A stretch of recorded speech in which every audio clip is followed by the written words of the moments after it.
নির্জন সীমান্তে রাতের নীরবতা ভেঙে আচমকায় শোনা গেল গুলির শব্দ, আর তাতে চাঞ্চল্য ছড়িয়ে পড়ল গোটা এলাকায়। শনিবার রাতে পুটিয়া এলাকায় গুলিবিদ্ধ হন এক মধ্যবয়স্ক ব্যক্তি। আহতের নাম কাদের মিয়া, বয়স ৪৫। তিনি পেশায় একজন শ্রমজীবী মানুষ বলে জানা গেছে। স্থানীয় সূত্রের দাবি, পুটিয়া বাজার থেকে বাড়ি ফেরার পথে পুটিয়া বিওপিতে কর্মরত বিএসএফ এর এক জওয়ান তাকে লক্ষ্য করে গুলি চালান।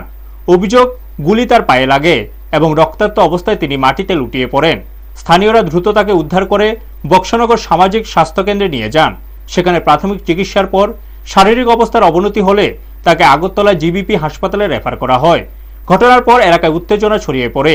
কি কারণে গুলি চালানো হয়েছে সে বিষয়ে বিএসএফ এর পক্ষ থেকে এখনো বিস্তারিত কিছু জানানো হয়নি। প্রশাসনের তরফে ঘটনার তদন্ত শুরু হয়েছে বলে জানা গেছে। আহত কাদের মিয়ার পরিবারের পক্ষ থেকে নিরপেক্ষ তদন্তের দাবি তোলা হয়েছে। পরিস্থিতি সামাল দিতে এলাকায় নজরদারি বাড়ানো হয়েছে।